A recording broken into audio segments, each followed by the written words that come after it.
네, 2월 9일 장 마감 후 방송 진시황 방송을 시작하겠습니다. 오늘 나오신 분은 유안타증권 선릉역지점 박진희 부장님. 안녕하세요. 네, 안녕하세요. 네, 오늘 만났는데 첫 멘트가 위가 찢어지게 먹다가 오셨다고.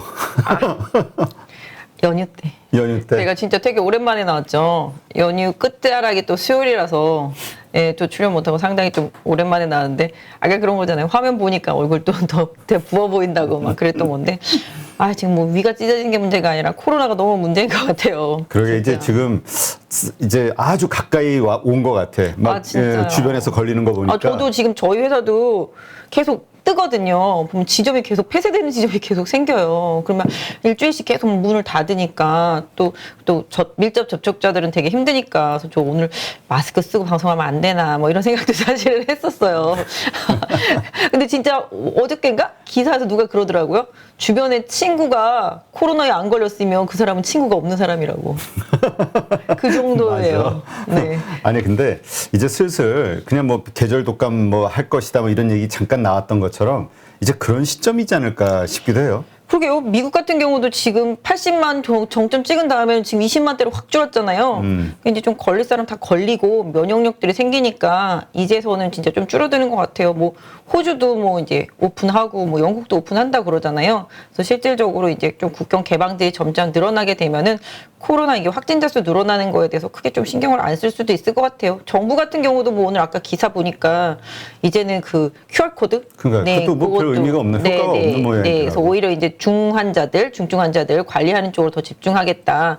뭐 이런 식으로 예전에 QR 코드는 사실은 밀접 접촉자 찾아내려고 한 건데 지금 그렇죠. 의미가 없으니까. 그렇죠. 왜냐면 확산이 너무 그러니까 네. 이거 다 커버가 안 되니까. 누가 어디서 어떻게 걸렸는지 모르니까. 저도 사실 뭐 제 손님도 막 나 코로나 걸렸어 이러면서 전화하시더라고요. 그래서 우리 손자들도 다 걸렸어 막 이러시더라고요. 며느리도 걸렸어, 딸도 걸렸어 막 이러시더라고요. 근데 지금 이게 좀 애매한 게 그동안 이제 방역을 철저하게 잘했다고 한 나라들은 이게 딜레마라. 우리 한국도 그렇고 아까 저 이야기를 좀 들었는데 독일 같은 경우도 네네. 아마 중국은 더 하겠죠. 왜냐하면 미국이라든가 유럽 같은 데는 막 하루에도 몇십만 명 이렇게 되면서 인도도 그렇고. 네, 맞아요. 자체 면역. 네. 자체 면역이 다 이렇게 됐는데 이제 우리가 그걸 풀려고 하니 참 어쨌든 그 오명을 한번 써야 되잖아요. 하루 확진자가 몇십만 명, 몇만 명. 왜냐면 요새 걸리는 친구들이 거의 다 이제 어린 친구들. 그죠? 학교 가가지고 얼마 오는 친구들이 되게 많더라고요. 보니까 이제 주사 안 맞은 친구들. 그래서 그런 식으로 좀 많긴 한데, 뭐 다들 좀 건강하면은 뭐 그냥 손님도 그냥 나 목만 조금 쉬었어. 뭐 이러시더라고요. 그래서 다들 좀 가볍게 나가는 것 같아요. 그래서 좀 이게 이 오미크론은 델타랑 다르게 이렇게 깊숙이 폐로 안 들어오고 이 상기도에서만 감염이 된다고 그러더라고요. 상기도 감염이 감기잖아요. 예, 그렇기 때문에 지금 아까 저희 지점에 있는 사람들도 약국에 약 사러 가던데 지금 요새 종합감기약이 완전히 불티나게 팔리고 타이레놀 뭐 팔리고 막 이러더라고요. 그래서 저도 집에 감기약 되게 많은데 옛날부터 많이 갖고 있어서 많은데 아무튼 저도 준비는 좀 하긴 하는데 사실 감기 안 걸린 지 한 2년 넘은 것 같아요. 마스크 쓰기 시작하면서부터 특히 더. 진짜. 네. 마스크 쓰고 손 정말 자주 닦고 하니까 네. 감기가 안 걸리더라고요. 네, 저도 손 하루에 거의 한 10번 정도 닦거든요. 그러니까 특히 진짜 감기 안 걸리는 것 같아요. 그래서 아까 괜히 저보고서 이제 걸릴 때가 됐는데 막 이러셔가지고 괜히 좀 찝찝하긴 하지만 실질적으로 좀 본인이 개인 위생 잘 하고 마스크 잘 쓰고 또 불필요한 곳에 가서 좀 이렇게 안 하고 그러면은 좀 잘 이겨내갈 수 있지 않을까. 뭐 어떻게 피할 수 없으면은 뭐 어떻게 하겠어요. 최대한 데미지를 적게 하게끔 본인이 노력하는 수밖에 지금 없을 것 뭐 같아요. 여기 경제방송국들도 지금 막 부서 증권사들도 그렇고 부서가 그냥 일주일 단위로 서로 막 확진자 나오고 막 이래가지고 저희도 난리예요. 그래가지고 저희도 막 저도 사무실에 가면 제 방에서 안 나오고 점심 먹으러도 안 가고 항상 도시락 싸갖고 다닌 지 오래됐지만 또 다른 직원들도 점심 먹으러 나가던 직원들도 이제 안 나가고 뭐 샐러드 사 먹거나 식빵 뭐 햄버거 이런 거 사서 먹더라고요 보니까. 우리도 이제 PD들한테 얘기한 게 우리도 만약에 그런 일이 생기면 전부 여기서 숙식을 한다. 그래 스톱할 수는 없으니 줌으로 촬영한다 이제 앞으로. 그러니 어디 엄한 데 다니지 마라. 그랬는데. 진짜요. 참 맞아요. 모르겠어요. 진짜 좀. 근데 이런 거 보면서 자영업 하시는 분들이 얼마나 그동안 힘들었을까가 와닿아. 정말 아까 저랑 되게 친한 고객분 있거든요. 그분 그러시더라고요. 자기도 이제 가게 하나 하다가 이번에 완전히 망했다고. 근데 그냥 마음 비웠다고. 뭐 어떻게 하겠냐고. 그치, 뭐 천재지변이니 뭐. 그래서 그랬어요. 오히려 마음 훌훌 틀고 가족들이랑 차 그런 여행용 하는 그런 차 있잖아요. 그런 거 사갖고 오히려 여행 다니시면서 오히려 힐링하고 계시다고 그러시더라고요. 그래서 내가 차라리 잘 되셨다고 맨날 그거 생각하고 있으면 더 머리 아프고 힘드니까. 근데 정말로 자영업자분들이 가장 길고 오랫동안 피해를 많이 봤던 것 같아요, 진짜. 예. 자, 그럼 이제 시장 이야기를 한번 해보죠. 네. 일단 오늘 주식시장이 반등을 했어요. 이게 일시적이냐 아니면 이제 바닥 확인 후 본격적인 상승이냐 네. 해석 여지가 많이 있죠. 뭐 솔직히 말하면 아직까지는 좀 더 확인할 부분들이 좀 많이 있기는 하죠. 저랑 이제 친한 분도 이제 맨날 저점에 주식 산다고 언제 저점인지 알려줘요. 그래서 돈을 준비할 거야. 근데 지금 아닌 것 같아. 좀 이따 살 거야. 이때면 아직도 지금 못 사고 있거든요.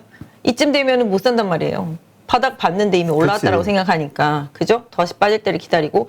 저도 그때 설 전에 뭐랄까 제가 파월이 좀 좋게 얘기할 것처럼 제 희망사항을 얘기하면서 갔었잖아요. 근데 결론적으로 이제 파월이 뭔가 근데 파월이 그때 잘못 얘기하지는 않았었는데 파월이 좀 애매하게 얘기를 하니까 시장이 그 불확실성을 되게 싫어했던 거고 그 뒤에 이제 연준 위원들이 오히려 조금 긍정적인 발언들을 해주면서 미국 시장 좀 반등하고 있는 상황이긴 한데 아직까지 뭐 완벽하게 바닥이다라고 말하기는 어렵지만 시장이 뭐 워낙 급락하다 보니까 사실 주식이라는 게 빠져야 올라오고 또 올라와야 빠지고 그렇게 움직이거든요. 근데 지금은 뭐 오늘 시장만 놓고 보면은 낙폭 과대했던 종목들, 그동안 좀 눌려 있었던 종목들 위주로 좀 순환매가 강하게 나왔던 것 같아요. 사실 최근에 보면은 이제 경기 방어주 위주로 많이 올라왔잖아요. 경기 방어주 위주로. 그러니까 뭐 금리를 빨리 올리거나 긴축을 빨리 하거나 뭐 우린 별로 데미지가 없어. 이런 종목들. 그게 다 뭐겠어요? 음식료 섹터잖아요. 필수 소비재. 뭐 금리가 아무리 올라가도 먹고는 살아야 되잖아요. 그러다 보니까 필수 소비재 위주로 많이 올라왔고 이런 부분들 때문에 뭐 경기 방어주들이 오히려 선방을 하는 흐름이었었다가 또 이제 뭐 정부에서 지난번에 이제 약간 이제 계절 감기로 전환 검토 뭐 그런 부분들 얘기 나오니까 또 이제 리오프닝 관련주들이 막 급등을 하고 리오프닝 관련주들 너무 많이 빠졌으니까 그런 부분들 그러니까 실질적으로 시장이 이제 종목들의 이제 가격 메리트를 보기 시작했다라는 거죠. 그만큼 금리 인상 시기 이런 부분들을 고려해 봤을 때 지난번에도 계속 말씀드렸지만 돈을 투입하면 투입하는 만큼 바로바로 답이 나오는 종목들을 선호하는 시장이 되어가고 있는 거잖아요. 그러니까 돈을 투입했는데 아웃풋이 바르게 안 나온다라면은 지금 금리가 올라가고 있는 시점에서는 투자할 필요가 없다라고 생각하는 것들이죠. 그래서 그런 것들을 조금 기피하는 현상들이 좀 이어지고 있고 그런 상황 속에서 지금 시장은 이런 거죠. 최악을 보인 종목들.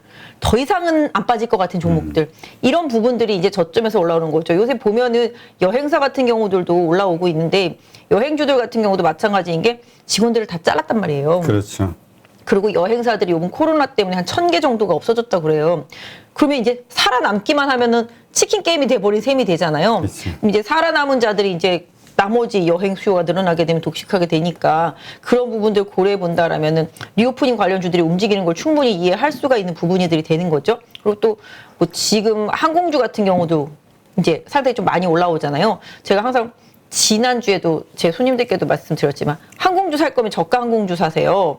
왜 대한항공 살 거야? 막 그래서 대한항공은 코로나 때 나쁘지가 않았어요. 화물이 많았었기 때문에 그렇기 때문에 안 좋지가 않았었기 때문에 작년 재작년 기저 효과를 볼 수 있는 종목을 사야 된다라고 말씀드리는데 제주항공 같은 경우 상당히 많이 올라오고 있거든요. 그러니까 아까 말씀드린 대로 정말 죽지 않을 만큼 쓰러져 있었던 그런 종목들 이런 종목들의 회복력의 시장 더 오히려 하나하고 있다라는 거죠. 그래서 그런 부분들은 앞으로도 계속 좀 이어질 수 있을 것 같고 말씀 주신 대로 지금 바닥이냐 안 바닥이냐 이걸 말씀드리면 개인적으로는 종목별로는 바닥이 나왔다고 생각을 해요. 종목별로는 바닥이 나왔지만 시장 자체가 완벽하게 바닥이냐라고 물으신다라면은 그래도 아직은 조금 더 확인할 부분들은 많이 있다라고 말씀드릴 수 있을 것 같아요.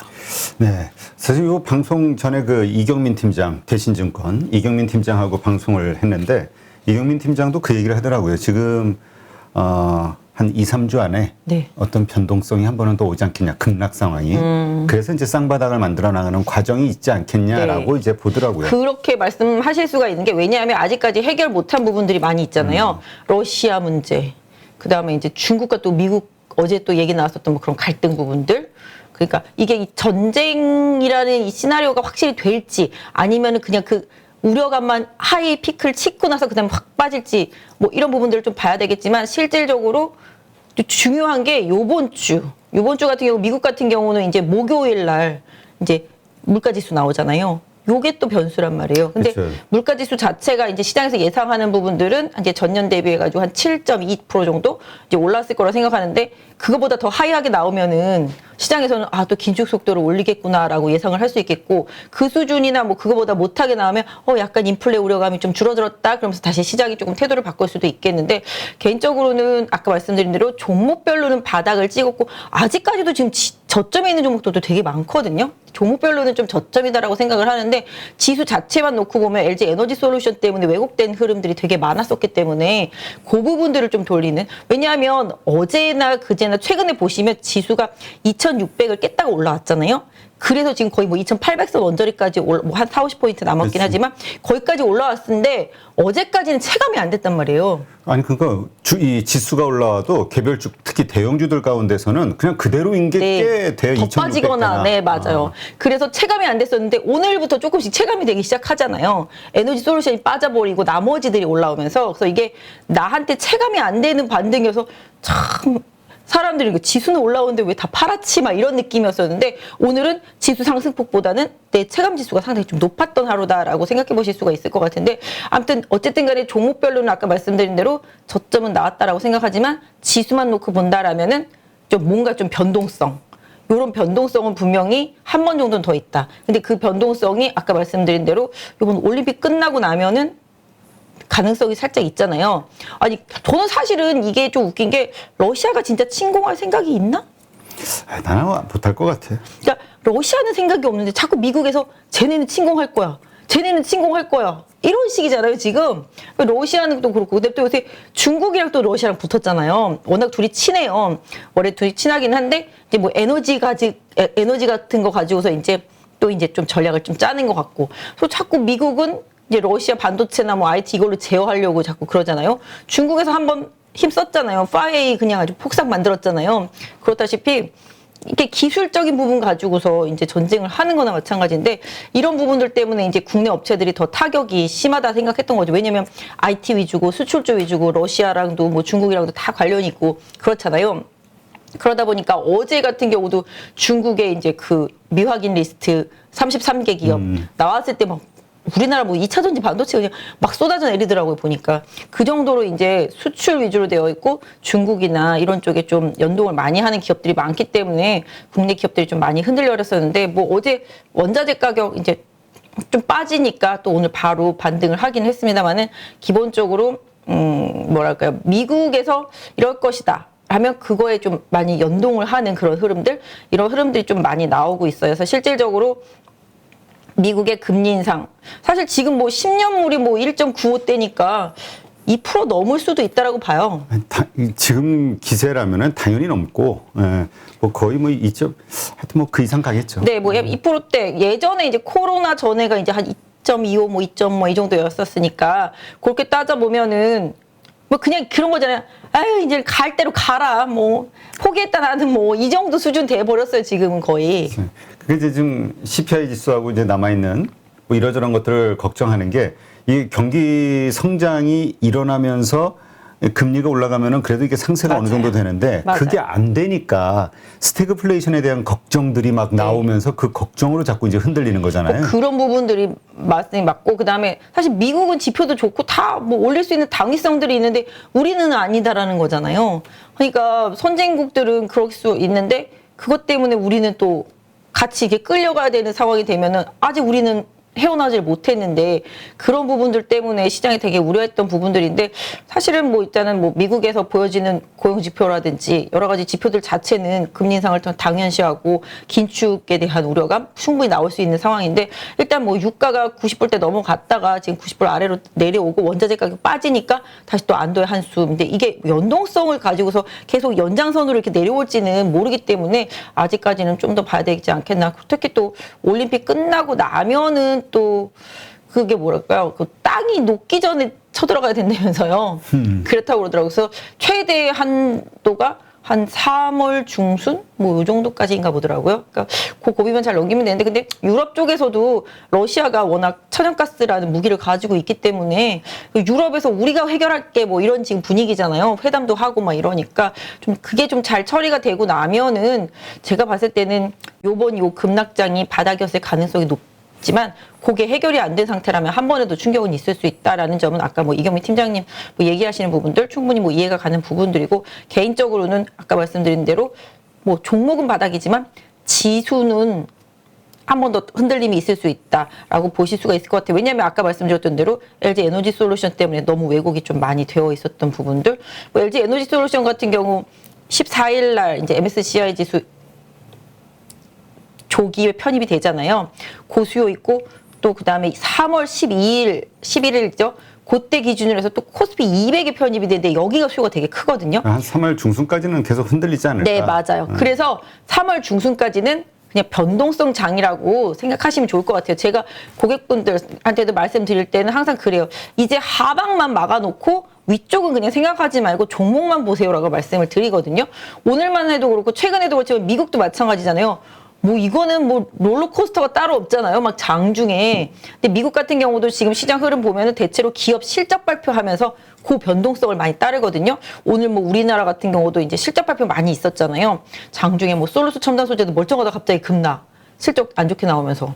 그랬었고 뭐 위메이드는 겉으로 보기엔 잘 나왔지만 실질적으로 좀 안 좋게 나오는 케이스. 그리고 위메이드는 내일 주가가 어떻게 될지 한번 좀 봐야 될 것 같아요. 네, 그래서 좀 실적이 근데 뭐 계속 아까 그 컨퍼런스 콜 하면서 시장 외에서 뭐 얘기하는 건 막 그랬다던데요. 주가가 뭐 24만 원 갈 때까지 뭐 계속 주가를 뭐 소각한다든지 뭐 각종 무슨 방법을 쓸 것처럼 막 얘기가 나왔나 보더라고요. 실질적으로 저도 정확하게 기사를 안 읽어봤기 때문에 이따 한번 확인을 해봐야 되겠지만 뭐 그런 얘기들이 좀 나왔다는 것 같아요. 근데 요번 영업이익에서 거의 대부분이 코인 매각한 자금이었다라는 거. 그러니까 실질적인 영업이익은 뭐 690억대인가 그 정도밖에 안 됐다고 그러는 것 같더라고요. 보니까. 실질적으로 게임 미르포를 통해서 번 것은 네, 생각보다 얼마 안 된다. 네, 그래서 오히려 쇼크다 뭐 이런 얘기들도 있었었는데 아무튼 지금 계속 실적 발표 때문에 종목의 변동성이 좀 많이 커지고 있는 시장이기 때문에 아직 실적 발표 안 한 기업들은 조금 확인해 보면서 조금 저점을 조금 잡아가면서 대응을 하셔야 되지 않을까 싶겠네요. 그래서 이제 어제도 저희가 그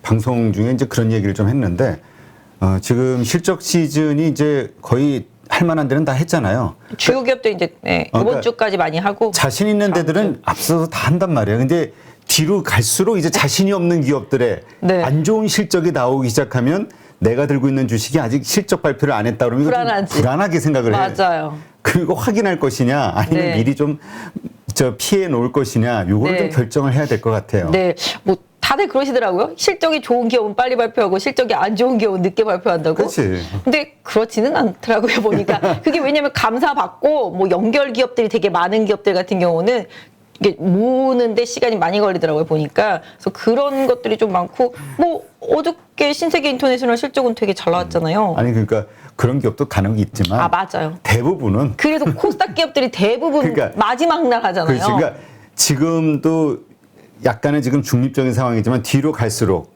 이래서 다음 주 발표하는 기업, 맞아요. 그 다음 주 발표하는 기업들은 정말 위험하게 봐야 되지 않냐. 뭐 하여튼 뭐 안 좋은 기업들이 항상 끝에 발표하더라고요. 그거는 뭐 그냥 그러니까 체험상 그랬던 것 같아요. 근데 주요 기업들은 대부분 아마 이번 주까지면은 거의 대부분 많이 발표할 거라서 이번 주만 지나고 나면은 오히려 종목들 좀 저점에서 픽하는데 조금 더 도움 받아보실 수도 있을 것 같긴 해요. 자, 그러면 이제 지금 우리가 좀 하나 좀 정리를 해야 될 거는 지금 바닥이냐 아니면은 뭐 그러니까 지금 또 사야 되냐 아니면 팔아야 되냐의 차원에서는 네. 이제 2,800선 정도 가면 이제 해봐야 얼마 안 남았죠. 40, 50%, 네, 40, 맞아요. 50포인트인데. 거의 저항이죠. 그러니까 조금 이제 오르면 물량을 좀 덜어야 되느냐 아니면 그냥 계속 들고 갈 것이냐 아니면 정말 이게 시작이다 생각하고 살 사람들도 있겠죠. 물론 네. 살 것이냐.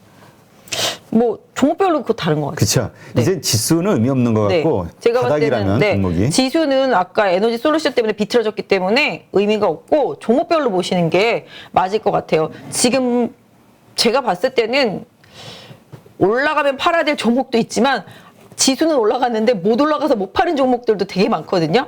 그래서 오히려 그런 종목들 같은 경우는 나중에 좀 반락했을 때 직전 저점 하회하지 않는 상태에서 좀 터닝이 이어졌을 때 이런 때를 좀 포인트로 보면 좋은데 예전에도 뭐 한번 저희가 말씀드렸잖아요. 떨어질 땐 똑같이 떨어지지만 올라올 땐 순서가 다르다고 말씀드렸잖아요.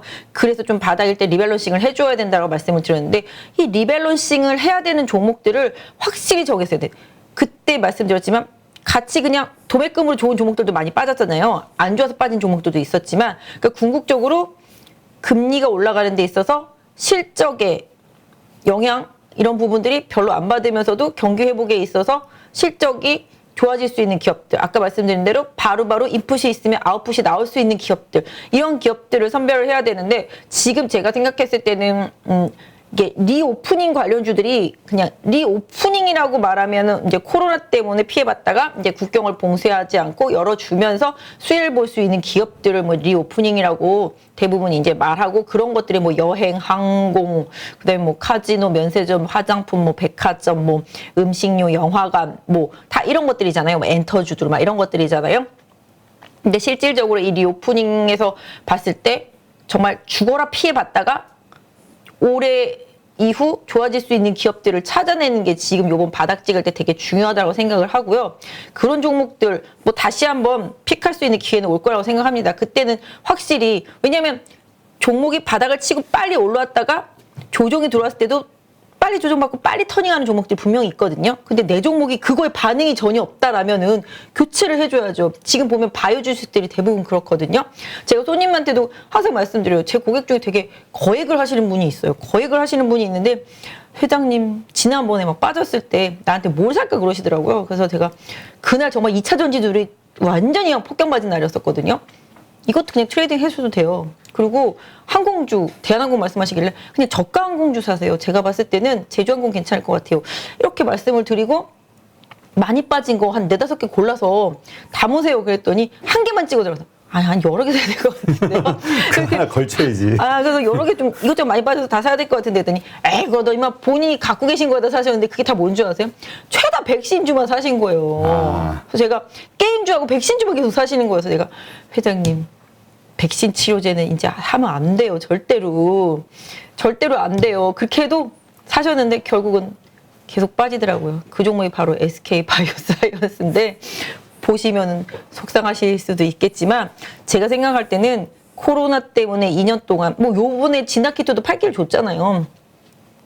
코로나 때문에 되게 고생했던 치료제, 백신 섹터주들은 이제는 제가 봤을 때는 그 기대치를 높일 가능성이 상당히 없기 때문에 그런 종목들은 바꿔줘야죠.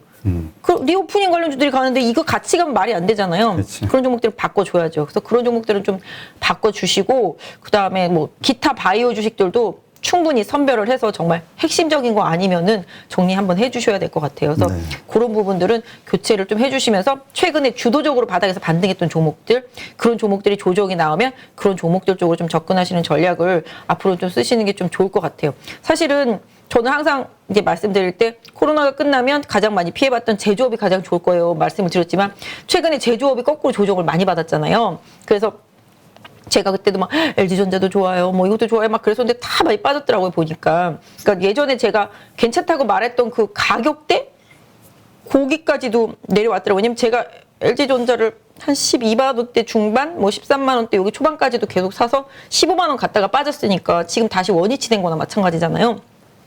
근데 이런 제조업체들이 지금 안 좋을 수밖에 없는 게 원자재 가격도 최근에 너무 많이 올랐다는 거죠. 그죠? 그러면서 제조업체들이 다시 코로나는 엄청나게 늘어나는데 원자재 가격은 급등했어. 실적이 안 나오잖아요.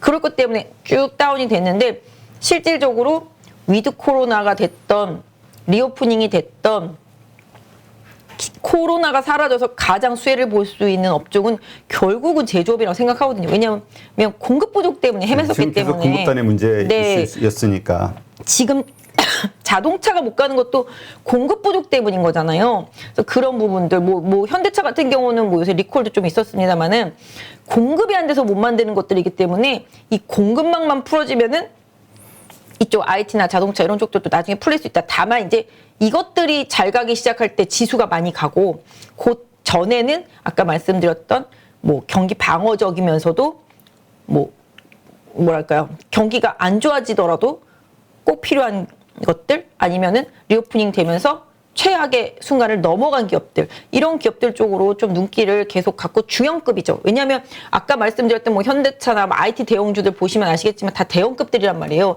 요거는 LG 에너지 솔루션 수급 문제가 다 풀려야지만 좀 좋아질 수가 있어요. 그래서 3월 중순 정도까지는 좀 고생할 수도 있긴 한데 그 이후에 수급단만 풀리면 그쪽도 뭐 만약에 시장이 강하게 반등을 하게 된다면 지수를 리딩할 수 있는 능력들이 있는 종목들이라서 약간 타이밍은 뒤로 밀릴 수 있겠지만 안 갈 종목들은 아니다라는 생각으로 보시는 게 좋고 그 사이에서는 그동안 좀 많이 빠졌던 중소형주들 뭐 이런 부분들로 계속 시세 내는 트레이딩 대응을 하시는 게 좀 좋지 않을까 싶어요. 뭐 2차 전지도 정말 그동안 장비주, 부품주 많이 간 다음에 소재주는 정말 죽을 만큼 뺀 다음에 에코프로 사건까지 다 터지고 나니까 오히려 거꾸로 지금 살짝 원자재 가격 반등하니까, 반락하니까 반등을 하잖아요. 왜냐면 소재도 지금 뭐 엄청 많이 코발트, 리튬 이런 거 가격 엄청 오르니까 그런 부분들이 계속 부담이 됐었는데 그러니까 원자재 가격이 조금 하향 안정을 보이게 되면은 소재라는 것들이 오히려 거꾸로 2차 전지 소재 이런 것들이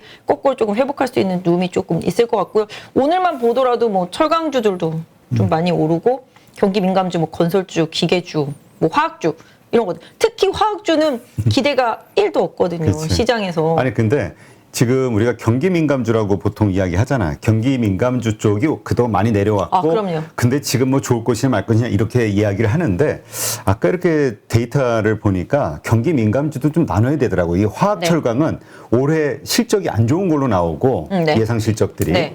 그다음에 조선 자동차, IT 네. 뭐 이런 쪽은 좋아질 쪽으로 나오더라고요. 그러니까 네. 같은 경기 민감주라도 좀 나눠서 봐야지 되지 않나. 네, 경기 민감주도 이제 종류가 많죠. 근데 경기가 좋아지면서 좋아질 수 있는 기업들. 근데 제가 지난번에도 화학주가 안 좋은 얘기는 해드렸죠. 증설을 많이 했다라는 부분들. 그다음에 이제 제품 가격들이 충설 많이 한 상태니까 오히려 공급 부족이 아니라 공급이 거기 많아가지고서 안 되는 부분들이었었고 수요가 안 되는 부분들이었었거든요.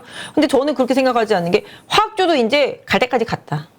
정말 죽지 않을 만큼만 정말 빠졌다. 그러니까 시장에서 오히려 지금 뭐 롯데케미칼이나 대한유화나 금호석유 같은 경우 많이 반등하잖아요. 오히려 거꾸로 뭐 송원산업이나 롯데정유화학은 좋아요. 걔네들은 실적도 좋고 상황도 괜찮아요. 그래서 오히려 뭐 화학주 하실 거면은 롯데정밀이나 송원산업 이런 쪽들이 좋고요. 정말로 안 망하면 바닥이다 막 이런 느낌이라면은 뭐 롯데케미칼도 최근에 이제 그쪽도 이제 그거 한대잖아요. 2차 전지 소재 한다잖아요. 그러니까 그런 쪽들. 그다음에 대한유한 더 웃긴 게 얼마나 많이 빠졌으면 증권회사에서 실적 안 좋다고 목표 주가 하향했는데 그날 급등하더라고요.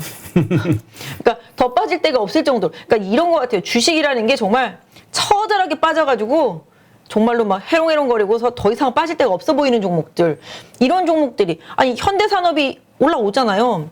다들 지금 망할 거라고 그랬었는데 근데 시장에서 누가 그러더라고요. 차라리 지금 망하면 건질 게 더 많다, 막 이럴 정도로 그렇지. 많이 빠졌었거든요. PBR 지수로 따졌을 네, 때. 맞아요. 예, 그렇게 되니까, 그러니까 그렇게 좀 한계점까지 몰린 기업들은 조만한 뉴스 호재에도 크게 반응을 한단 말이에요. 현대산업도 신규 수주를 받았잖아요. 그러고 나니까 반등하고 금호석유는 이제 또 경영권 분쟁 이슈까지는 아니어도 주주 제한 올라오니까 또 급반등하고 이런 식으로 주가가 많이 빠진 만큼 작은 호재에도 좀 반응을 할 수 있기 때문에 뭐 제가 생각할 때는 뭐 아까 말씀하신 경기 민감주 뭐 저는 조선 같은 경우도 뭐 물론 나쁘진 않을 것 같고요. 철강은 사실 작년에 실적 되게 좋았는데 주가 자체가 못 올라갔었거든요.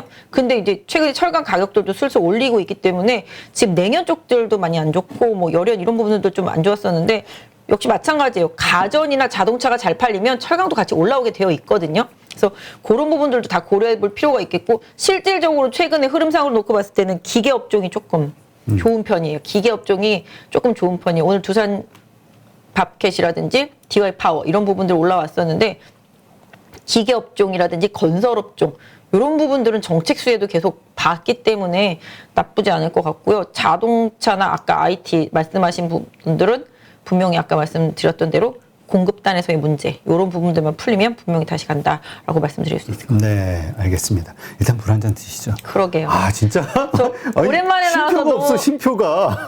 또 끊어야 될 시점이 있었었나요? 죄송해요. 쉼표 없이 쭉 가니까, 야 정말 대단하시다라는 제가 생각을 진짜 다시 한번. 오랜만에 나와가지고 다시 막 열의가 막 넘쳐요. 이렇게 말을 많이 하는데 마스크 썼으면 큰일 날 뻔했네요. 그러니까 마스크 쓰면 아마 하다가 숨 막혀가지고 질식사를 말했어. KF94 처음에 근데 사람이 되게 적응을 잘하는 건지 아니면 마스크가 요새 잘 나오는 건가요? 글쎄. 예전에는 KF94 처음 나왔을 때 쓰고서요 막 어지러웠었거든요. 숨을 못 쉬고. 근데 요새는 쓰고 말해도 괜찮더라고요. 그러니까 이제 처음엔 난 이렇게 그 마스크에서 그 약간 화공약품 비슷한 네. 냄새 그게 참 안 좋았는데 요즘은 그냥 그게 익숙해져가지고 그거 맞는 재미가 또 있어. 아 진짜요?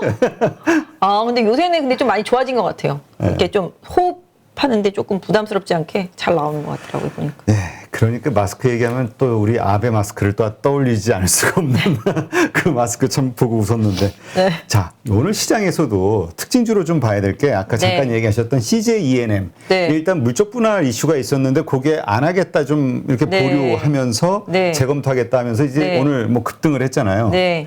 그래서 역시 주주 친화적으로 가야 주가가 인정을 받는구나 이런 생각이 들었는데 맞아요. 또 반대로 LS 일렉트릭 여기는 미친 거 아니에요 진짜? 근데 LG 관련 그룹들이 다 그렇다니까. 그러니까 LG를 안 하지. 아니 진짜 와 아니 지금 시장이 글로벌을 못 따라가는 이유가 이런 것들이잖아요 지금. 오늘 수급 LS 때문에. 일렉트릭이 주가가 얼마나 움직였어요? 볼까요? 아니 진짜 요새 분위기 파악도 못하고 진짜 정신줄 놓은 거 아니에요 진짜? 근데 오늘 10.21% 여기 화면 보시면 10.21% 빠졌네요. 아, 진짜 많이. 그러니 재검토한다고 해서 10% 올라가고 한다고 해가지고 10% 빠지고. 아니 진짜 요새 최근에 작년 재작년부터 이 물적 분할이 우리나라 아니 물적 분할하고 다시 또 IPO하고 이렇게 되니까 계속 시총은 커지는데 지수는 못 가고 이게 뭐냐고요 진짜로. 그리고 기업 가치는 기업 가치대로 떨어지고 또 주주는 주주대로 피해를 계속 보고 그러잖아요. 지금 왜 그러죠? 그러니까 진짜. 그러니까 이게 진짜. 아니 진짜 이런 것들은 진짜 뭐 미국을 뭐 본받아야 된다 어쩐다를 떠나서 빨리 좀 어떻게 법으로 좀 규제를 하든지 진짜 그치. 뭔가 페널티를 주든지 진짜. 그러니까 일단 그 물적 분할 이 이슈에 대해서는 기존에 오케이 물적 분할하는 것까지는 좋아. 대신 물적 분할하는 그 과정, 그다음에 이제 재상장할 때 과연 기존의 주주들에게 어떤 식으로 보상을 해줄 네. 것이냐를 그래서 주주들이 정말 합리적인 퍼센트가 이상이 그럼요. 찬성을 했을 때 진행할 수 있게 해야 되는데. 제가 봤을 때는 진짜 물적 분할 할 때마다 주주들 투표를 좀 했으면 좋겠어. 실제적으로. 그래서 지네 지배 주주 말고 개인 주주들한테 좀 어느 정도 표를 얻어야지만 했으면 좋겠어요. 정말 이거 뭐 지금 개인 투자자들을 바보로 보는 것도 아니고 진짜. 그러니까 우리가 요즘 그 기업 거버넌스 이슈로 나왔던 게 그 뭐죠? LG 화학부터 시작해서 LG 에너지 솔루션, 뭐 만도, 근데 그쵸. 또 카카오도 그렇고 현대중공업그룹도 이번에 또 상호중공업 상장하는 것 때문에 네. 또 뭐 지금 그런 것도 문제가 많죠. 그 다음에 또 SK 이노베이션도 당분간 할 생각 없어. 그런데 요번에 프리 IPO 하니까 또 시장에서 뭐 이런 거잖아요. 또 당했다 역시. 근데 포스코는 우리 상장 안 할 거야. 그래도 너 안 믿어. 근데 신뢰를 잃은 거죠. 만도도 막 계속 그러고. 그러니까 이게 이 물적 분할이라는 게 뭐 기업 입장에서 보면 이제 성장 산업에 좀 뭔가 좀 투자할 수 있는 자금들을 유입시키기 위해서 뭐 선택할 수밖에 없다라고 말한다면 할 말은 없지만 그 이전에 좀 주주랑 충분한 대화를 하거나 아니면 주주들한테 뭔가 보상을 해줄 수 있는 뭔가가 있어야 되잖아요. 그렇게 계속 재상장하면서 이건 쪼개기예요. 기업 쪼개기. 그래가지고서 뭐 만약 10조짜리가 쪼개가지고 막 30조, 40조 돼버리고 막 이래버리니까 시장만 바보가 되고 있잖아요, 지금. 그러니까 이게 참 이게 일별백계를 해야 다시는 이런 짓을 못하게. 진짜. 진짜 제가 봤을 때는 좀 법적인 뭔가가 필요한 것 같아요. 한번 물적 분할하면 10년 이내 재상장 금지 뭐 이런 거 안 돼? 그럼 안 하겠지 물적 분할을? 그걸 떠나서 그로 인해서 이게 미국식으로 따지면은 이거 결정한 이사들이 배임으로 걸려가지고 회사도 물론이지만 그 결정에 참여한 이사들도 주주들에게 손해배상 청구, 그러니까 네. 그 이사를 상대로 손해배상 청구를 네. 할 수가 있더라고요. 그가 무서워서 못하는 거야. 오너 눈치도 안 보이고. 그쵸. 자기가 책임져야 되니까. 오늘 보니까 LS 일렉트릭도 사회이사가 4명, 사내이사가 3명인데 여기 대표 포함인데 대표 빼고 6명에서 투표를 했는데 당연히 사회에서 4명이 이게 엄청 많잖아요. 지금 사회에서 4명이 있으니까 이게 통과가 됐더라고요. 그래서 저희 회사 애널리스트가 명단을 쫙 올려놓고 이 사람들 이름을 잊지 말아야 된다고. 아, 그래요? 네. 나중에 한번 그 이름 좀 한번 봐야 되겠네. 아, 누구누군지. 이름 있어요. 제 핸드폰에 있어요. 아, 그래. 한번 얘기해봐요.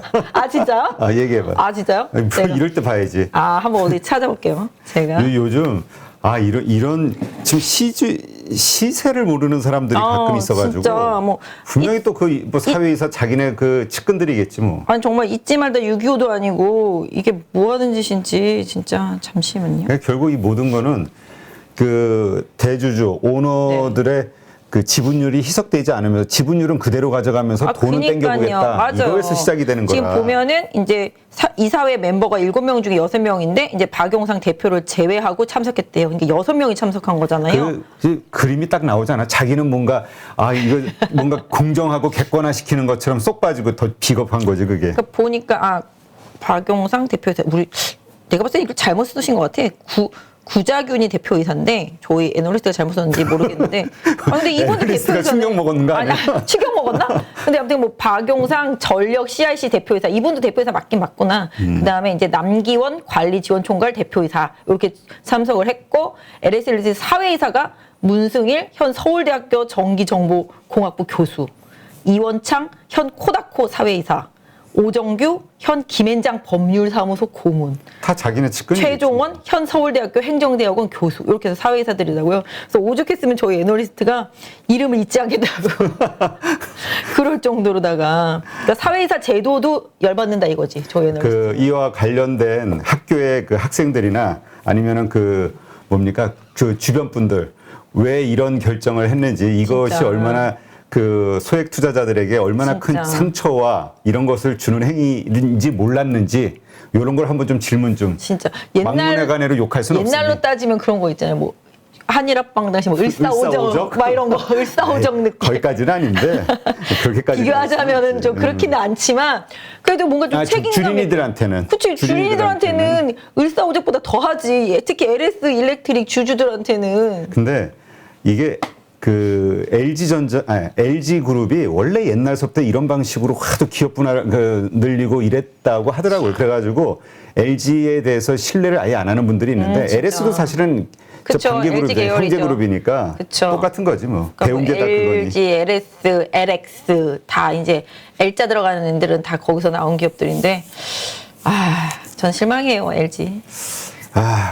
구씨를 존경하고 싶은데. 진짜 아니 좀 회사가 약간 뭐 유교 성향이다 뭐 이러면서 되게 뭐 그러니까. 점잖다 뭐 형제간에 난이 없다 맨날 이러는데 뭐 이렇게 쪼개서 올려주니까 그러니까 형제간에 인화. 난을 할 수가 없지. 그룹의 그 모토가 인화라면서요. 그래가지고 예전에 참 LG에 대해서 좋은 이미지를 그러니까요. 갖고 있었는데. 맞아요. 저 어느 예전에는 순간부터- 진짜 그래서 폰도 LG만 썼었는데 진짜 좀 그래요 요새는. 네, 하여튼 그렇습니다. LS. 또 그러니까 그렇다네요. 오늘 뭐 CJ E&M이랑 다르게 좀 시장에 좀 찬물을 끼얹은 것 같아요. 이 와중에 이렇게 하고 싶나? 그러니까 요즘 현대 엔지니어링도 철회했다는 이야기 들리고 그러니까 분위기가 네. 주주들이 시장도 안 좋은데 맞아요. LG 에너지 솔루션 때문에 그래서 모든 그 신경이 날카로워져 있고 네 맞아요.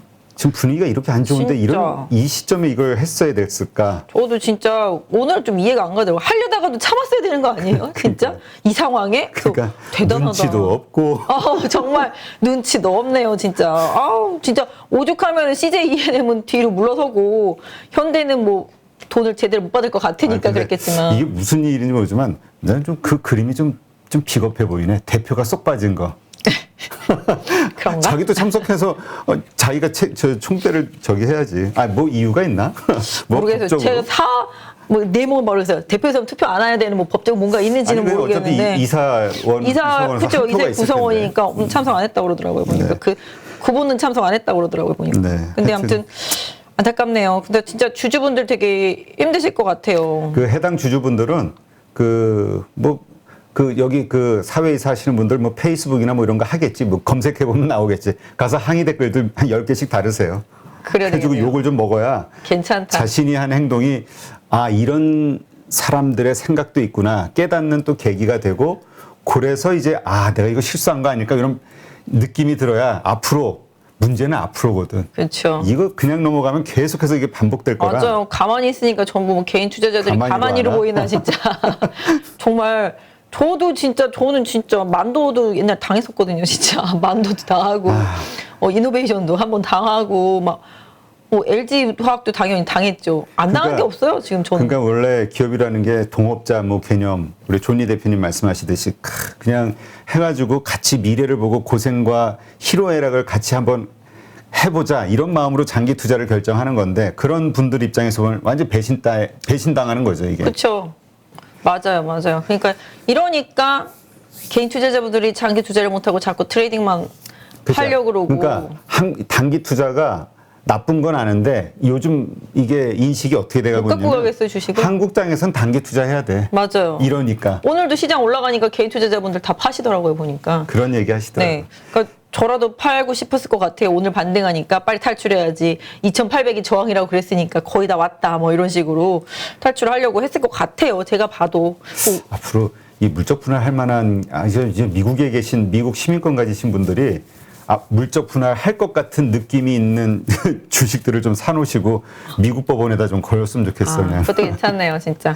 근데 앞으로 진짜 할 만한 기업들을 괜히 불안해서 그러니까 주식을 못 사겠다니까요. 그러니까 이게 장기 투자를 불안해서 잠 자겠냐고. 좀 뭔가에 대해서 막 좀 혁신적인 그런 성장성 있는 걸 가지고서 막 부르짖는 기업들이 또 그렇게 막 분할할까봐 자신 있게 뭐 주식을 사기가 쉽지가 않은 것 같아요, 진짜로. 자, 이제 이 원흉 중에 가장 큰 원흉인 LG 에너지 솔루션 이야기 한번 해보죠. 이제 그러게요. 이게 이틀 지금 조정 받았죠? 네. 그러다 보니까 이제 좀 그 다른 대형주들이 좀 오르고 있는데 일단 어떻게 봐야 될까요? 이게 어제 잠깐만요. 어제 그 2차 전지 ETF에 편입이 됐거든요.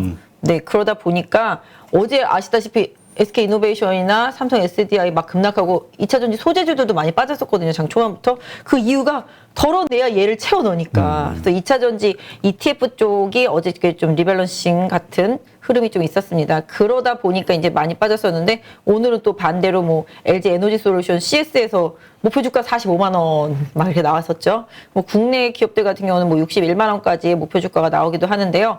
뭐 일단 CS에서는 45만 원 목표 주가라고 말을 했는데 좀 깎아 내렸다고 볼 수도 있겠죠. 왜냐면은 뭐 CATL 고려해 보면은 뭐 그닥 비싸지 않다라고 생각할 수 있는 그렇죠. 가격대긴 하거든요. 1등과 2등의 차이가 있는데. 네. 그래서 그런 생각. 뭐 사실 근데 CATL 같은 경우가 어제 많이 급락하긴 했지만 CATL 같은 경우는 중국 기반이 되게 강하고 LG 에너지 솔루션 같은 경우는 해외 기반이 상당히 좀 강한 편인데 사실은 요새 배터리 셀 업체들도 경쟁자들이 많이 출연을 하고 있어요.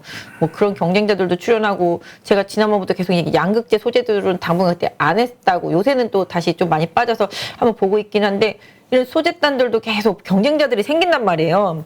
왜냐하면 대기업들이 지금 다 하겠다고 그러잖아요. 지금 뭐 아까 말씀드린 대로 뭐 롯데케미칼도 뭐 하겠다, LG화학도 우리 이제 양극재 할 거다, 뭐 이런 식으로 대기업들도 다 한단 말이에요. 그러다 보면 이제 그동안 향유했었던 중소기업들이 또 탄력도가 떨어질 수밖에 없는 상황이긴 했었는데 또 LG 에너지 솔루션이 들어와서 섹터에 돈을 그냥 싹 쓸어 모으고 시총 2위다 보니까 또 대형주들도 돈을 싹 쓸어 모으고 이러다 보니까 시장이 계속 왜곡되는 현상이 나오는데 오늘은 좀 많이 빠지긴 했는데 빠져도 나중에 또 결국은 또 올라올 수밖에 없는 게 아까 말씀드린 대로 3월 12일 날 이제 편입되는 효과가 나타나는데 그때 그 금액이 좀 커요. 지금 코스피에는 들어가 있지만 코스피 200에는 안 들어가 있는데 코스피 200으로 인해서 발생할 수 있는 자금 유입이 1조 한 2천억 정도 된다고 그러더라고요. 보니까 크죠. MSCI로 편입될 때는 한 3천억 정도라고 그러니까 차이가 확 있잖아요. 그래서 그 부분이 좀 있어요. 그래서 지금 여기 화면 보시면 이제 이게 코덱스 2차 전지 산업 ETF 구성 종목입니다. 여기 보시면 어디 갔냐? 여기 LG 에너지 솔루션 보이시잖아요. 여기 딱 2.1% 비중으로 들어와 있죠, 지금. 그러니까 어제까지 없다가 여기 보시면 2.1% 늘어났잖아요. 그러니까 이제 이게 딱 들어오면서 여기 단에서 빼냈겠죠? 그죠? LG화학에서 빼내고, 쪽에서. 네, 이노베이션에서 빼내고, 이제 삼성 SDI에서 빼내고, 그 다음에 뭐 SK 하이테크나 에코프로비엠에서 빼내고, 이런 식으로 다 빼냈단 말이죠. 그러니까 좀 이제 전체적으로 좀 약했었고, 기본적으로 이제 딱 들어왔으니까 이걸 이제 앞으로 여기서 비중을 얼마나 더 늘릴지 봐야 될 것 같아요. 왜냐면 이 LG화학 비중이 좀 계속 줄 것 같긴 하거든요. 그렇죠. 이제 LG화학이 저 2차 전지주로 보기가 이제 좀 애매하잖아요. 그러니까 지금 이제 양극재를 하긴 하잖아요. 양극재를 하긴 하고 뭐 자기네들도 2차 전지 소재로 이제 나갈 거다. 뭐 강하게 얘기를 하는데 이만큼 비중을 차지할 정도는 이제 아닐 거라고 생각해요. 그러니까 이 비중을 이제 LG 에너지 솔루션 비중으로 이게 바꿔나가기 시작하면 이쪽은 좀 계속 빠질 수 있겠고 상대적으로 이제 이노베이션이나 SDI도 요번에 충격을 먹으면서 빠지긴 했는데 뭐 SDI는 좀 지금 여러 가지 뭐 리비안이랑 뭐 틀어졌다 뭐 이런 얘기들도 나왔었는데 사실 본인은 아니다라고 말을 했지만 실적이 좀 부담이 됐었던 부분들 예전부터 제가 SDI 4분기 실적은 안 좋다고 말씀을 계속 드려왔거든요. 그러니까 그런 부분들 뭐 영향을 좀 받았고 또 최근에 원자재 가격 너무 많이 오르니까 셀 업체들이 좀 부담스러웠어요. 그렇지. 왜냐하면 원자재 가격 너무 많이 오르니까 그걸 계속 셀 가격에 전가를 시키면 전기차 가격이 또 올라가고 전기차 가격이 올라가면 안 팔리잖아요. 그래서 그런 부분들도 고려가 돼서 셀들이 다 약했었는데 오늘은 좀 모처럼 좀 전반적으로 조금씩 반등이 나왔지만 그래도 궁극적으로 막 엄청나게 크게 오르지는 못했거든요. 오늘 보시면 뭐 이노베이션 2,000원, SDI 10,000원인데 어제 14,000원 빠지고 오늘 10,000원 오른 걸 거예요. 그게 기본적으로 이 다른 2차 전지주들은 LG 에너지 솔루션 때문에 계속 좀 주가 그러니까 네. 매도를 해야 되니 주가의 흐름이 안 좋을 수밖에 없다 이렇게 봐야 되지 않나요? 당분간은 요 ETF 쪽에서는 그렇고요.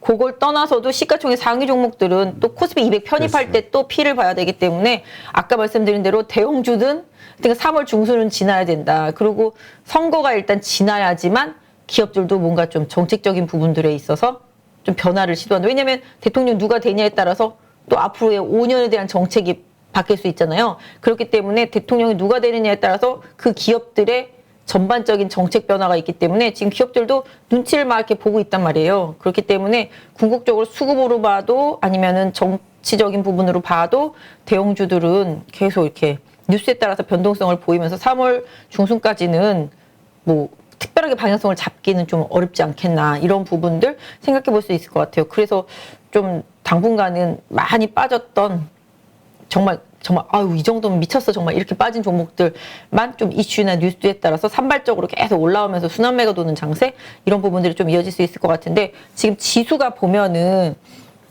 잠깐만요 어디 갔냐 지수가 근데 일단 LG화학은 가장 큰 피해를 계속 입을 수밖에 없겠네요. 물량이 크게 줄어야 되니. 일단 처음에 먼저 많이 줄었고요. 지금은 더 막 미친 듯이 빠지지는 않아요. 어느 정도 많이 줄여놨기 때문에 막 크게 지수상에서는 영향을 안 받는 것 같은데 지금 보시면은 코스피 지수가 차트 보시면 지금 아직 20에서도 못 올라와 있잖아요. 여기 20에서도 못 올라왔는데 종목들 보면 오늘 60에선까지 올라온 종목들이 많아요. 그러니까 결국은 종목들은 여기까지 이미 올라온 종목들이 있어서 매물을 받은 종목들이 있다라는 거죠. 그러니까 지수보다 더 빨리 종목들이 올라온 종목들은 선조종 들어갈 수도 있으니까 지수가 60일선이 아닌데 지수주인데 지수보다 위에 있는 종목이라면은 뭔가 좀 리스크 관리를 해야 될 필요가 생기는 구간인 거잖아요. 대신에 그 60일선이 이렇게 좀 처지고 있던 상태였을 때를 말씀드리면 오히려 뭐 거꾸로 막 이렇게 고공행진하면서 우상향으로 가고 있는 그런 종목들 말고 낙폭이 있었지만 기본적으로 지수 관련주인데 지수보다 오버슈팅 되어 있는 종목들은 지수 쪽으로 회귀할 수 있는 가능성 이런 부분들을 열어도 되고 반대로 그 종목들이 버티고 당위성을 가지려면 지수가 폭등해 줘야 되거든요. 지수가 61선 있는 데까지 폭등해 주려면은 이게 2,900선이 나온단 말이에요. 제가 봤을 때는 거기까지 한 방에 가기 쉽지 않거든요. 그렇기 때문에 오히려 조금 지수보다 오버슈팅 돼서 61선 부근까지 내 종목이 보유하고 있는 종목이 와 있다라면은 살짝 좀 비중 조절 해볼까 이런 생각 좀 해보셔야 되지 않을까 싶어요. 또 특히 내일이 또 우리나라 옵션 만기예요. 네, 옵션 만기고 또 내일 밤에 또 미국도 물가지수 나온 날이잖아요. 변동성 보일 수 있는 확률이 높단 말이에요. 그러니까 이번 급락 이후에 내 종목이 지수보다 오버슈팅 돼서 61선 부근에 있다라면은 좀 단기적으로 차익 실현 매물 이런 부분들 좀 고려해서 대응해 보실 필요가 있겠고 아까 한 번 더 빠질 수 있다라는 말씀을 드렸던 가장 큰 이유는 저는 이제 갭 이론을 믿는 사람이지만 여기 갭이 있단 말이에요. 바로 여기 이 가까운 자리에 있는 갭은 저는 빨리 메꿔주는 게 좋다고 생각해요. 이걸 안 메꿔주고 올라가면 나중에 또 내려와요. 데미지가 와요. 그렇기 때문에 그냥 차트상으로 아름답게 가려면은 한 번은 뭐 21선 찍고 눌림목을 받으면서 2700 살짝 깼다가 다시 이제 뭐 일명 이렇게 버터플라이형으로 해서 뭐 오른쪽 궁뎅이가 왼쪽 궁뎅이보다 높은 궁뎅이 뭐 이런 식으로 해가지고 이렇게 W자 형식인데 우측의 저점이 좌측 저점보다 높아지는 그런 형식으로 쌍바닥 찍고 터닝을 서서히 해나가는 방식, 이런 방식이 좀 더 안정적이고요. 이게 차트로만 이렇게 놓고 봤을 때는 이미 모든 이평선들이 다 풀려가지고 하향되어 있잖아요. 여기서 이렇게 이격이 과다하게 벌어졌단 말이에요. 이 과다한 이격이 벌어지다 보니까 지금 자율적으로 기술적 반등이 나오고 있지만, 이 기술적 반등은 지금 미국으로 따지면 미국은 한 이 정도 와 있을걸요? 여기까지? 미국은 꽤 올라와 있으니까. 미국은 지금 계속 올라가고 있으면서 기술적 반등을 잘 해나가고 있는데 우리나라는 지금 못 따라가고 있는 상태인데요. 이거, 그러니까 이평선들이 풀어진 거 제가 봤을 때는 이거 다시 정렬시켜가지고 3천 넘어가려면 6개월 이상 걸려요. 이 상태라면은.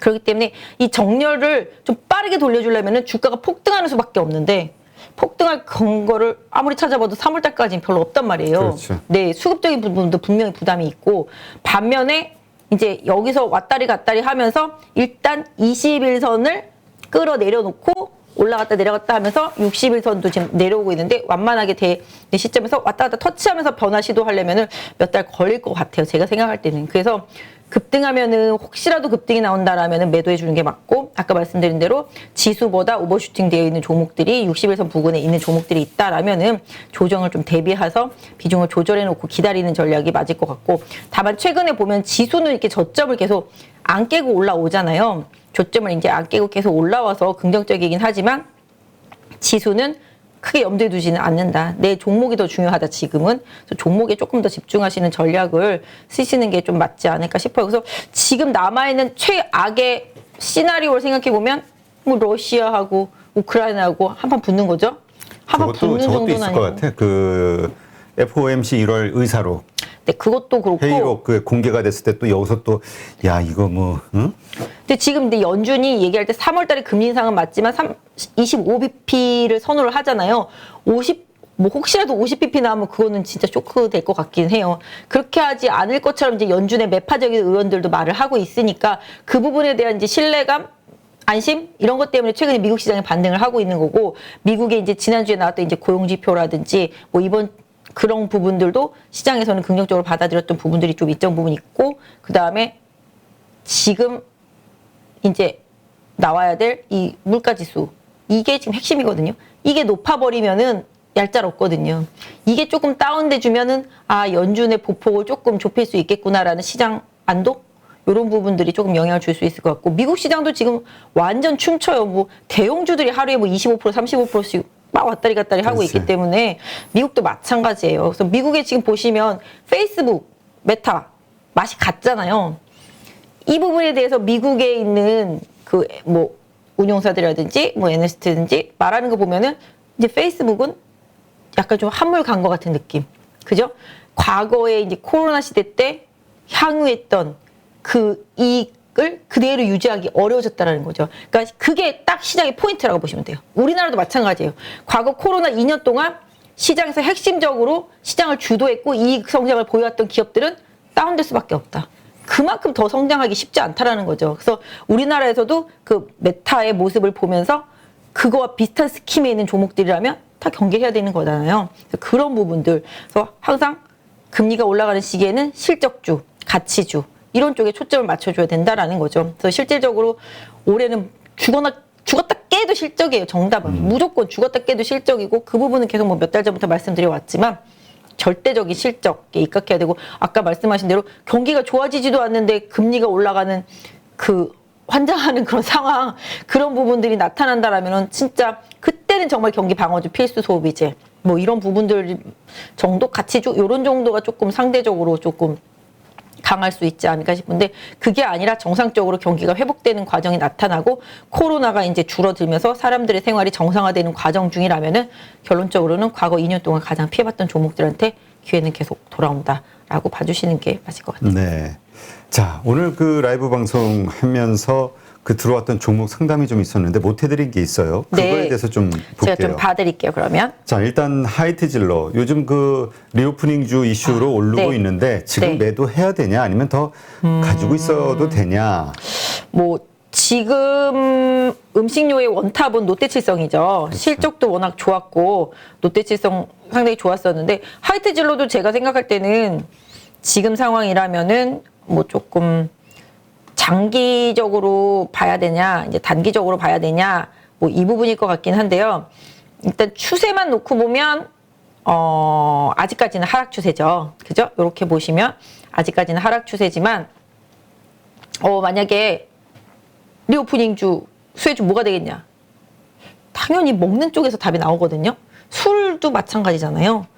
더 많이 마실 것 같아요. 근데 최근에 하이트 진로도 뭐 소주 가격 올린다 뭐 이러면서 올랐는데 아니라고 하는데도 일단 올라오잖아요. 근데 하이트 진로 보유하고 계신 분들, 저도 이거 되게 좋아하는 종목이고 되게 좋게 보는 종목인데 최근에 오히려 조금 비교해 보면은 롯데칠성이랑은 확실히 변별력이 있어요. 차트 보시면은. 차트랑 좀 비슷한 것 같은데 이게요? 끝부분이. 잘 보세요. 제가 바꿀 테니까. 너무 성의 없이 봤나? 아, 다 같아요, 이게. 틀리네. 그죠? 롯데칠성이 지금 탑. 이 롯데칠성? 탑. 하이트 아니야, 진로? 이건 하이트 진로예요. 아까 그게 롯데칠성. 느낌 완전 다르지 않아요? 얘는 바닥을 찍고 터닝해서 가면서 고점 돌파하려고 시도를 하는 그림인 거고, 그죠? 하이트 진로는 아직 좀 갈 길이 멀죠. 그죠? 그러니까 바닥은 어찌어찌 나왔으나 아직 하락 추세선대 안에 있다라는 거죠. 그래서 그런 부분들을 좀 고려해 보실 수 있을 것 같긴 한데 저는 뭐 긍정적으로 생각해요. 그래서 이거는 하이트 진로를 갖고 계신 분들한테 말씀을 드리자면 밀려서 내려오면 사야 된다. 일단은 무슨 얘기인지 아시죠? 이거 사고자 하시는 분들은 밀려서 내려오면 사야 된다. 보유하고 계신 분들은 일단은 지금 34,100원인데 한 33,000원 정도 좀 지지선을 좀 설정해 놓으시고 거래량이 붙는지, 하락하면서 좀 거래량이 안 붙으면은 염려하지 않으셔도 되는데 하락하면서 조금 거래량이 붙으면 좀 조심. 근데 이 이평선들을 한번 보시면요, 제가 그때 아까도 말씀드렸죠. 이평선을 빨리 돌리는 길이 뭐예요? 주가가 급등하거나 그치. 계속 옆으로 기어야 되는 거잖아요. 근데 횡보의 기간이. 횡보를 길게 하는 건 빨리 돌리는 건 아니잖아요. 근데 이 늘어진 이평선들을 빨리 돌리는 길은 주가가 급등하는 길밖에 없는데 지금 급등이 나온 거잖아요. 급등이 나오고 나다 보니 느낌 보세요. 막 급락하던 60일선이 이제 플랫해지고 있잖아요. 그죠? 여기 지금 120일선 마찬가지, 60일선, 200일선 마찬가지. 역배열이지만 돌아가고 있단 말이에요. 근데 이게 돌아가는 게 순식간에 쫙 이렇게 가지는 않아요. 근데 이걸 일단 돌리려면은 이제 저점은 잡아놨고 돌리려면은 여기서 알짱알짱 거려야 되겠죠? 왔다 갔다 변동성을 보이면서 그러면 돌아가기 시작할 거란 말이죠. 이평선이 돌아가는 시간은 좀 필요하다. 다만 지금 제가 생각했을 때는 지금의 흐름이라면 일단 60일선이 이제 플랫되기 시작했으니 주가상으로 놓고 봤을 때 적어도 31,500원 이 정도 안 깨는 조정인 오히려 접근의 기회다 라고 봐주시면 좋겠어요. 왜냐면 거래량도 지금 많이 붙기 시작했잖아요. 거래량도 붙기 시작했고 수급도 보시면 짠 보이시죠? 연기금 사죠, 사모펀드 사죠, 증권도 사죠, 외국인도 사죠. 이게 다 필수 소비재, 경기 방어주, 전쟁이 나던 경기가 개판이 되던 먹기는 해야 되니까 음식료 섹터 안에서 지금 답이 계속 나오고 있단 말이에요. 그래서 지금 농심이나 롯데칠성이 음식료주의 대장주고 하이트 진로가 지금 후발주이기 때문에 저는 일단 보유는 뭐 단기적으로는 좀 변동성이 있으면 뭐 더 사보는 것도 고려해 봐야 되고 신규 투자자라면은 접근하시는 전략도 조정을 활용해 보실 필요가 분명히 있다. 그래서 유통주, 그다음에 먹는 거, 이렇게 음식료, 그러니까 사람이 죽지 않으면 꼭 필요한 거 있잖아요. 죽기 전에 꼭 필요한 거, 그런 것들은 의식주. 네. 그 안에 지금 옷들도 난리가 났어요, 지금. 그죠? 의류주들은 막 고점 찍고 난리가 났어요, 지금 의류주들은. 말씀하신 대로 그런 거에 꼭 필요한 필수적인 부분들은 오히려 상대적으로 시장이 많이 흔들릴 때도 경기 방어적인 관점에서도 접근은 괜찮다라고 보실 수가 있을 것 같고, 리오프닝으로 해도 접근이 가능하다. 그러니까 리오프닝과 경기 방어주를 다 겸비하고 있는 음식료 섹터 전반에 대해서는 조정은 계속 기회다라고 생각해 보시면 좋을 것 같아요. 네, 알겠습니다.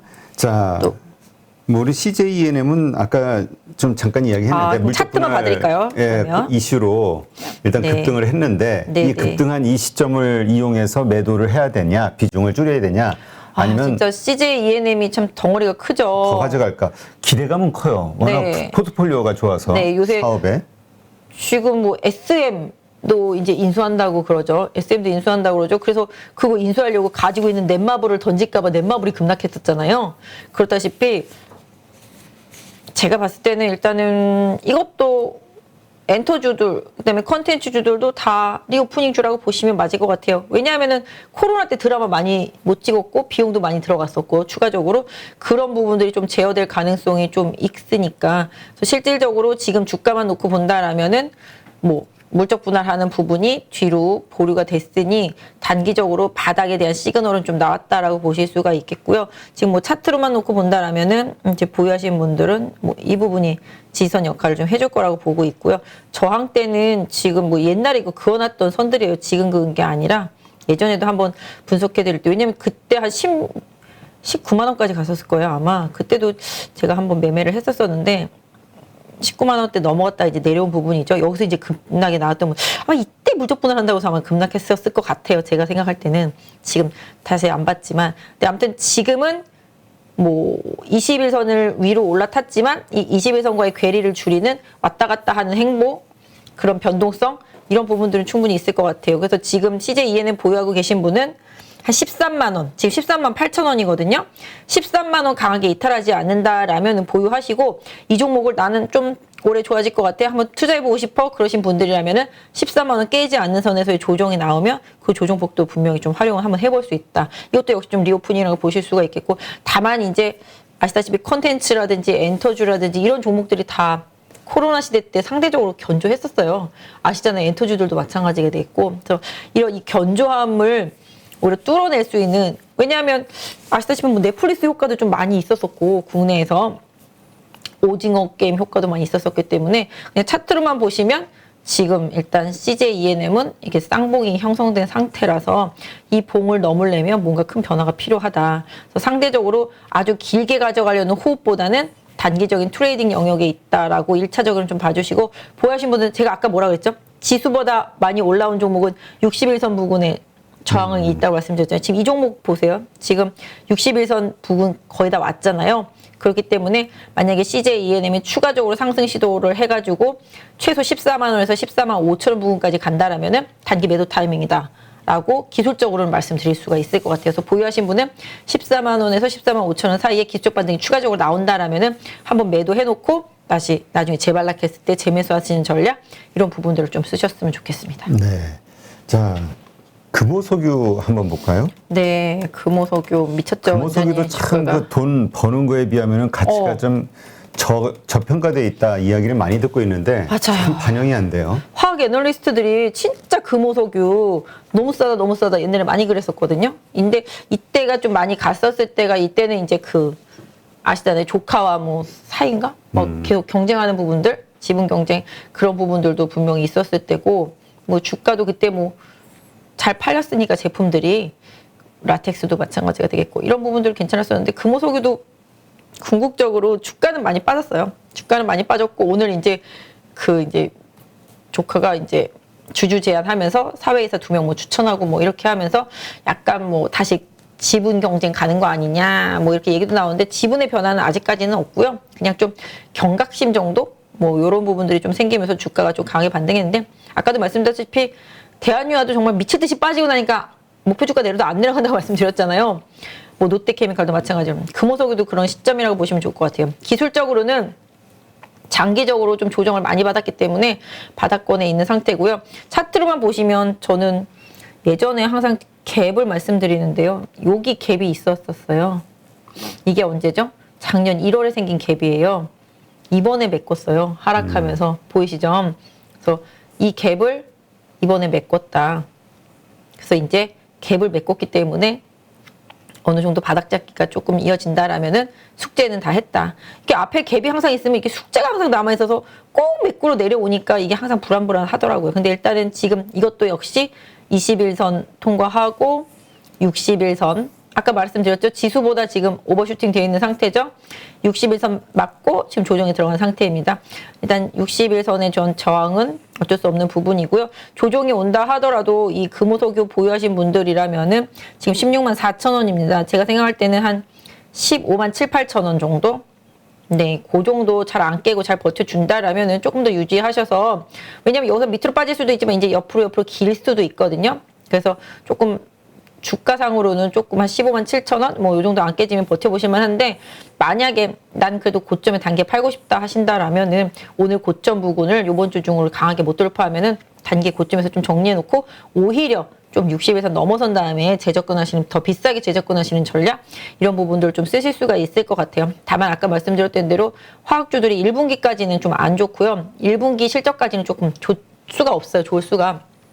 그래서 1분기 실적까지는 좀 확인하고 난 천천히 사겠다 하시는 분들이라면은 그렇게 하시는 게 좋겠지만, 지금 차트로 보신다라면 여기 제가 지금 그어드린 선 보시면 여기 선을 그어야 되나? 네, 한 요 정도. 아이고, 선이 어디였죠? 네, 요 정도죠. 지금 이쪽 부분에 있었던 고점대에서의 지지가 되고 있거든요. 그래서 요 구간대에서의 지지를 생각하시면서 일단 요 정도 가격만 안 깨면 좀 길게 보겠다. 나는 1분기 흔들려도 충분히 견딜 수 있다. 뭐 이러신 분들이라면은 긴 호흡으로 좀 보시는데요. 일단 화학주들은 아무튼 1분기까지는 조금 힘들다라는 게 정론이고요. 하지만 아까 말씀드렸던 대로 힘들어도 죽을 만큼 너무 많이 빠졌기 때문에 시장에서 더 힘들 거라고 생각하지 않는다라면은 주가는 더 이상 빠지지 않는다. 그런 거잖아요. 바닥이 오면은 콘크리트 바닥이라는 게 있잖아요. 뭐 지하실도 있다라고 하지만 그 콘크리트 바닥이라는 걸 생각해 본다면 시장이 그래 니네 망하지 않을 정도로 빠졌다라고 생각한다면 아무리 실적이 안 좋게 나와도 대한유화처럼 반등하는 그런 케이스가 생기거든요. 그래서 금호석유도 여기서 좀 바닥을 잡으면서 조금씩 하지만 좀 지루하게 터닝 시도를 할 수 있기 때문에 단기적으로는 아까 말씀드린 대로 추가 반등이 나온다라면은 조금 비중을 조절해 놓거나 매도해 놓고 다시 재매수 포인트를 좀 잡아가는 과정 또 한번 고려해 보시고요. 단기 최대 저항은 여기 개파락했었던 이 가격대입니다. 여기도 갭이 하나 있습니다. 그래서 요 가격대 한 18만 원대 부근 여기가 최대 목표치라고 생각하시면 좋을 것 같아요. 네, 알겠습니다. 이거 들고 있으신 분들, 그 다음에 금호석유 그 질문하신 분, 뭐 여러 분 계시더라고요. 네. 잘 참고하셔서 대응하시기 바라고요. 자, 일단 내일장 대응 전략 한번 얘기해 볼까요? 오늘 일단 미국 시장 나스닥 선물 지수도 그렇고 유럽 쪽에 네. 지금 증시 흐름도 상당히 괜찮은 것 같아요. 그래서 상승으로 끝날 것 같긴 하지만 이거하고 상관없이 어쨌건 내일 옵션 만기일이니 한국 시장이 좀 플러스로 간다, 마이너스로 된다. 어떻게 대응할 것이냐. 오늘 좀 선반영된 부분 분명히 있다라고 보실 수가 있겠고요. 아까 말씀드렸던 대로 지수는 2800선 부근에 확실히 저항이 있습니다. 하지만 근데 지수 관련주가 지수 관련주답지가 못하잖아요. 그래서 그런 부분들, 그 다음에 최근에 낙폭과대 상태에서 계속 힘이 없었던 종목들 위주로 오늘 다 한 번씩 돌려줬거든요. 그러니까 결과적으로는 못 올라온 거 없이 한 번씩은 다 올라왔다. 완전히 버린 카드들 말고는.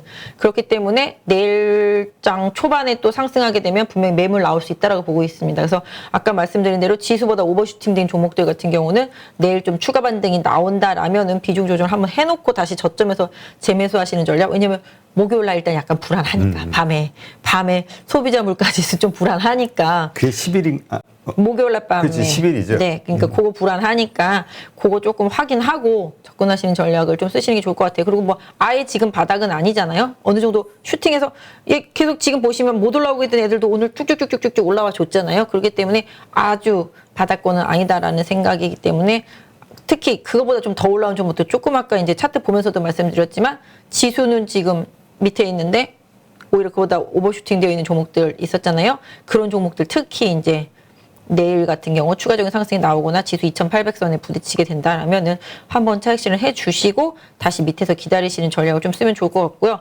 뭐 리오프닝 관련주 아까도 말씀드렸지만 저는 뭐 항공주는 저가 항공주, 뭐 제주항공이라든지 이런 저가 항공주 위주, 그 다음에 여행주들도 최근에 보니까 조금 조정받으면 아까도 말씀드렸던 대로 살아남은 놈이 이제 나중에는 그렇죠. 네, 다 독식하는 거니까 뭐 그동안 못 올라왔던 것들, 뭐 하나투어, 모두투어 이런 것들은 좀 작은 여행사들보다는 좀 덜 올랐더라고요. 그런 것들이 좀 조정을 받으면은 다시 한번 기회를 보실 수도 있을 것 같고, 그다음에 항공주 아까 말씀드렸고, 그다음에 음식료.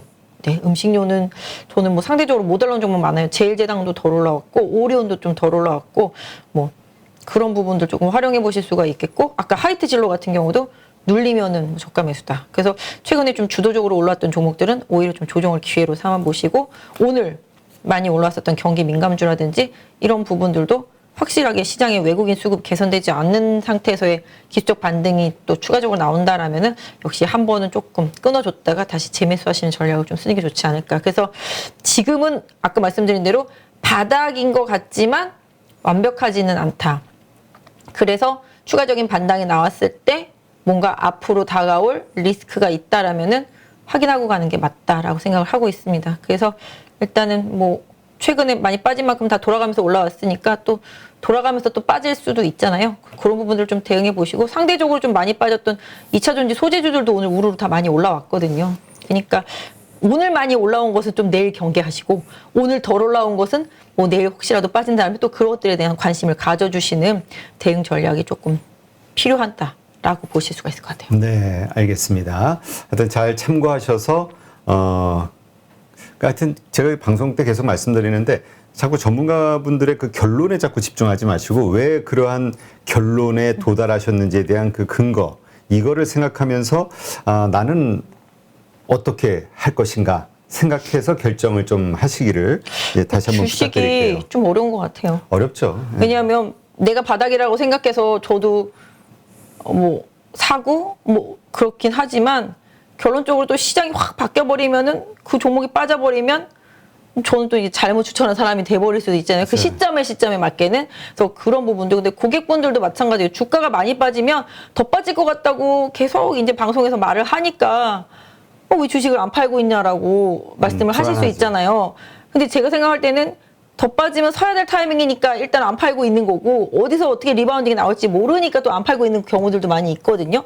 그리고 빠지면은 추가 대응을 해야지 되니까 그래서 그런 부분들 때문에 뭐 시각 차이가 있을 수도 있어요. 왜냐면 개인 투자자분들은 지금 팔아야 될 것 같다라고 근데 지난주에도 계속 그런 문의 전화도 많이 오고 지금이라도 팔아야 되는 거 아니냐라는 문의 전화도 오고 뭐 저희 지점에서 막 담보 부족도 많이 나고 있었는데 결국은 그때가 바닥이더라고요 보니까. 그래서 항상 주식이라는 게 심리적인 부분입니다. 내 심리가 편안하다 생각하면은 그때부터 리스크를 고민하시고 내 심리가 불안하다 생각하면은 오히려 남들도 불안하겠지라는 생각에서 좋은 정보를 잘 피킹할 수 있는 기회로 삼아보시는 게 좋을 것 같은데 일단은 지금은 수급적인 부분들로 인해서 시장이 많이 왜곡돼 있지만 아까 말씀드렸던 대로 3월 중순이 지나면 좀 뭔가 순리적으로 풀릴 수도 있으니까 좀 차분히 시장을 잘 활용하셔서 이럴 때 좋은 종목을 잘 사야 된다라는 생각으로 좀 접근하셨으면 좋겠습니다. 네. 하여튼 시장이 이렇게 어렵다 보니까 우리가 좀 현혹되는 어떤 그 리딩 문자들에 넘어가는 경우가 있더라고요. 진짜요. 근데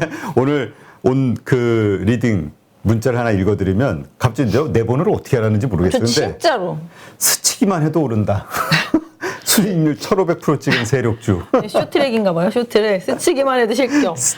저는 다 지워버려서 몇 개 없는데 네. 엄청 많이 와요. 저도. 그러니까 이게 사람이 그냥 정상적일 때는 이게 그러니까 그 마음이 평안할 때는 웃으면서 넘겨버리는데 정말 안 좋거나 이러면 혹시나 하는 지푸라기 잡는 심정으로 또 혹하는 경우들이 있어서 또 피해를 보시는 경우가 있고 하여튼 네 평정심을 유지하시기 바랍니다.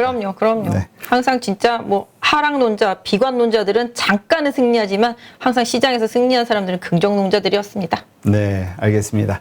네, 오늘 좋은 인사이트 고맙습니다. 네, 감사합니다. 네, 다음 주에 또 뵙고요. 오늘 하루 고생 많으셨습니다. 편안한 밤 보내시고 내일 또 12시 장중 라이브 때 뵙도록 하겠습니다. 김종수 저자님 2021년도에 13억이라고 어떻게 그렇게 벌 수 있었을까요? 저도 단타나 초단타, 장기 투자도 다 해봤는데 제 성향상 세 부분은 다 실패했었고요. 주식 투자는 이게 평생 할 수 있는 직업입니다. 주식 투자를 그렇게 오래 하려면 무엇보다도 다른 사람한테 종목 이런 거를 의뢰하거나 추천받아서 하면은 오랫동안 할 수가 없습니다. 스스로 혼자 할 수 있는 그런 능력을 배워야 됩니다. 그래서 누구나 1시간 안에 200개 종목에서 좋은 종목을 고를 수 있는 그런 능력을 배양할 수 있도록 제가 도와드리려고 그렇게 하고 있습니다. 네, 이번에 8.15 머니톡에서 8.15 캠퍼스라는 교육 프로그램을 준비했습니다. 이제까지 방송을 하면서 느낀 게 너무 투자에 대해서 잘 모르면서 시작하시는 분들, 그리고 준비가 되지 않으신 분들, 그럼에도 불구하고 큰 돈으로 실전에 들어가서 돈을 잃는 분들이 너무 많다는 것을 알게 됐습니다. 이러한 분들 다시 한번 체계적으로 주식에 대해서 투자에 대해서 공부하고 지금까지는 돈을 잃었더라도 앞으로는 자신만의 어떤 투자 원칙을 세우고 돈을 벌 수 있는 그러한 계기를 만들고 싶어서 8.15 캠퍼스를 준비했습니다. 한국 주식시장에 맞는 투자법과 관련해서 단기 매매 혹은 초단타, 장기 투자 혹은 스윙 여러 가지의 방식들이 있는데요. 어떤 것이 옳다 그르다 판단하기는 좀 어려울 것 같습니다. 결국은 그 투자를 하는 사람의 성향이 어떤지 그리고 그 자금의 성격이 어떤지에 따라서 가장 본인에게 적합한 투자 방식을 찾는 게 필요하지 않을까. 그러기 위해서는 먼저 이러한 다양한 투자법들에 대해서 알아야지만 나에게 맞는 투자법이 무엇인지를 판단할 수 있지 않을까 생각을 합니다. 이론적이 아닌 실제 투자에서 큰 수익을 내신 분들, 자신만의 어떤 기법 혹은 투자 노하우를 가지신 분들을 첫 번째 대상으로 삼았습니다. 물론 그분들이 가지고 있는 투자 방식은 장기 투자일 수도 있고 스윙일 수도 있고 단기 매매일 수도 있는데요. 각 분야에 정말 특화된 어떤 실적을 가지신 찐 투자자, 찐 고수라고 볼 수 있는 분들, 이러한 분들을 선택했습니다. 그리고 전체적인 주식시장에 대한 이해, 그리고 투자자들의 심리, 특히 한국 주식시장의 데이터들을 훤히 알고 있는 거시적 관점으로도 시장을 바라볼 수 있는 애널리스트, 이코노미스트들도 8.15 캠퍼스와 함께 합니다. 이번 8.15 캠퍼스에서 첫 번째로 준비한 교육 프로그램은 2021년 시장 정말 힘들었습니다. 많은 분들이 공감하실 텐데요. 그 시장에서도 매달 1억 이상의 수익을 올리신 13억 이상의 수익을 낸 찐 고수시죠. 단기 매매로 그러한 수익을 내신 분입니다. 이분의 특징은 자신만의 원칙으로 종목을 발굴하는 기법을 가지고 계시다는 거죠. 이분의 교육은 단기 매매를 통해서 수익을 내고자 하시는 분, 그리고 현재 그렇게 투자를 하고 있지만 손해를 보고 있으신 분들, 이런 분들이 자신만의 단기 매매 투자 원칙을 확립하는 데 큰 도움이 되지 않을까 생각합니다. 네, 요즘 우리 김정수 저자님 인기가 아주 커지고 있는데요. 네. 댓글 보니까 깡통 형님으로 불리시더라고요. 예. 어떻게 인기 체감하고 있으신가요? 아, 예. 저도 뭐 댓글도 보고 전화도 여러 번 많이 받았습니다만은 제 책을 그 10번 이상 읽었고 유튜브를 뭐 몇 번씩 보셨다는 분들도 계셔가지고 무려 그 200만 횟수가 넘어갔고 오늘자로 보니까 230만 횟수를 돌파했습니다. 그리고 제가 다니는 헬스장까지 찾아오셔가지고 자기를 제자로 받아달라 뭐 이러신 분까지 계셔가지고 예, 한편으로는 당황스러웠고 한편으로는 고마웠습니다. 네. 이번에 교육과정을 만드시죠? 네네. 가지고 계신 그 투자의 노하우를 네. 정말 제대로 전달하기 위해서 네네. 좋은 프로그램을 만드는데 네네. 이유가 특별히 있으실까요? 아, 이게 주식 투자는 이게 평생 할 수 있는 직업입니다. 지금 워런 버핏도 90살이 넘으셔도 왕성하게 활동을 하고 계십니다. 그 주식 투자는 마우스만 클릭할 수 있는 힘이 있으면 누구든지 나이가 100세가 넘어서도 할 수 있고 우리 젊은 사람 기준으로 봤을 때는 앞으로 최소한 뭐 3, 40년 이상, 50년 이상 할 수 있기 때문에 주식 투자를 그렇게 오래 하려면 무엇보다도 다른 사람한테 종목 이런 거를 의뢰하거나 추천받아서 하면은 오랫동안 할 수가 없습니다. 스스로 혼자 할 수 있는 그런 능력을 배워야 됩니다. 그래서 스스로 할 수 있는 능력을 배워가도록 그렇게 책을 썼고 또 유튜브에서도 여러 번 이제 나와서 했는데 그것만으로 조금 부족하고 디테일한 부분을 자세히 설명 못하는 부분들이 있어갖고 제가 이 프로그램을 끝까지 성실하게 이수하시면은 누구나 1시간 안에 좋은 종목을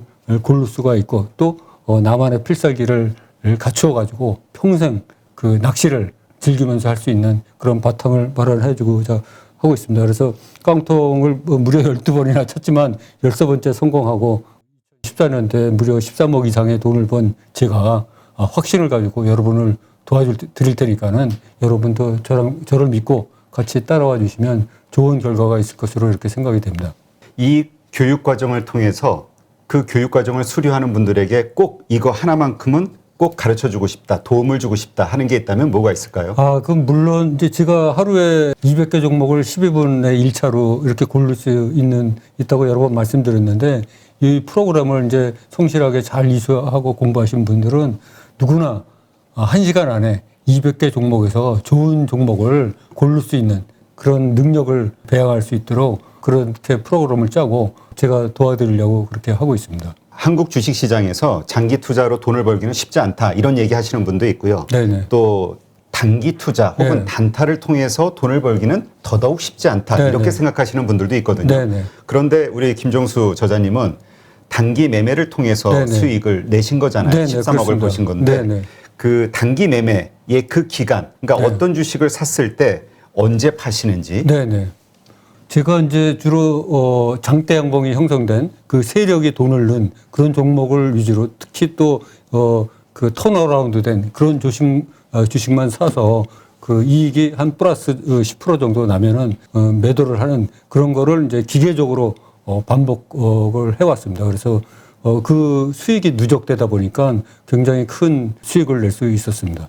그러니까 이번에 교육 네네. 프로그램에서 가르치시고자 하는 것은 네네. 한국 시장에 특화된 단기 매매 네네. 트레이딩 방식이라고 그렇습니다. 생각하면 되겠네요. 네, 맞습니다. 저는 저도 단타나 초단타, 장기 투자도 다 해봤는데 제 성향상 이제 그런 거가 맞지 않았었고 그 세 부분은 다 실패했었고요. 그 또 한국 주식 시장 상황상 단기 매매가 아주 적합하다. 이렇게 생각이 들어서 단기 매매에 집중해서 하다 보니까 이렇게 좋은 성적을 거둘 수 있게 된 것 같습니다. 어떤 분들이 단기 매매 투자에 적합하다고 보세요? 제가 생각하기에는 한국 사람들의 90% 이상은 단기 매매에 적합하다고 생각하고 있습니다. 왜요? 왜냐하면 한국 사람들의 그 성격이 그 빨리빨리 문화에 자리 잡고 있는데 이 단기 매매는 비교적 단타나 초단타보다는 느리지만 며칠 만에도 승부를 볼 수가 있고 평균 보유 기간이 장이 좋을 때는 뭐 1개월에서 2개월밖에 안 되고 또 뭐 장이 이렇게 요새 같이 안 좋을 때는 뭐 3개월에서 6개월 이렇게 자꾸 할 수 있기 때문에 한국 사람 성향하고 딱 맞는 거로 이렇게 생각이 됩니다. 자, 그럼 이번에 8.15 캠퍼스에서 어떠한 방식으로 그 단기 매매로 돈을 벌고자 하는 분들에게 네네. 그 노하우를 전수해 주실 건가요? 그 절대 사지 말아야 될 종목 12가지 유형이 있습니다. 그거는 제가 5만 건 이상을 거래하면서 제가 물렸던 거를 전부 분석을 해보니까 그 12가지 유형이 나오더라고요. 또 반드시 사야지 될 종목 유형도 12가지가 나옵니다. 그래서 모두 이 24가지가 있는데 이 24가지가 제 책에는 아쉽게도 한 가지 종목씩밖에 그 이해를 못 들었습니다. 근데 이번 영상에서는 종목을 순차적으로 이렇게 소거를 하면서 이게 왜 이렇게 됐는지, 왜 이런 일이 벌어졌는지, 결과는 어땠는지를 차근하게 설명을 드릴 거고요.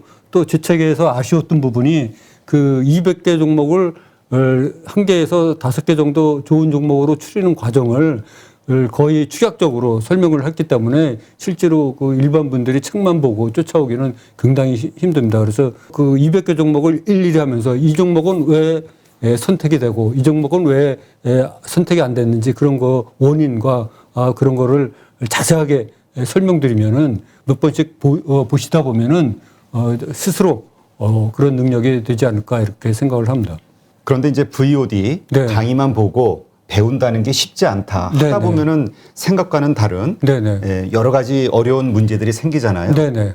그래서 영상만 보면서 과연 배울 수 있을까 이런 생각 하시는 분들 있을 네네. 수 있을 것 같은데요. 네네. 그래서 저희가 이제 한 달에 한 번씩 그 라이브 방송으로 궁금하게 생각하시는 분들을 직접 소통을 하면서 궁금증을 받아서 그 자리에서 바로 대답을 드리고 이렇게 하는 그 시간을 마련해서 그 문제를 해결해 드리도록 하겠습니다. 8.15 캠퍼스를 통해서 평생 활용할 수 있는 종목 선정 방법을 여러분께 알려드리도록 하겠습니다. 그거 내 특급 비밀인데. 내가 이 공개 방송이라 갖고 수익률을 제대로 얘기를 못 하는데 이제 유튜브에 나와서도 그래서 내가 뭐 한 20% 30% 이상 그렇다 하는데 사실 내가 며칠 전에 계산해 보니까 작년에 이제 그 수익률을 따져보니까 한 70% 이상 벌었더라고요. 그러니까 작년 상반기는 사실 수익률이 100% 이상이었어.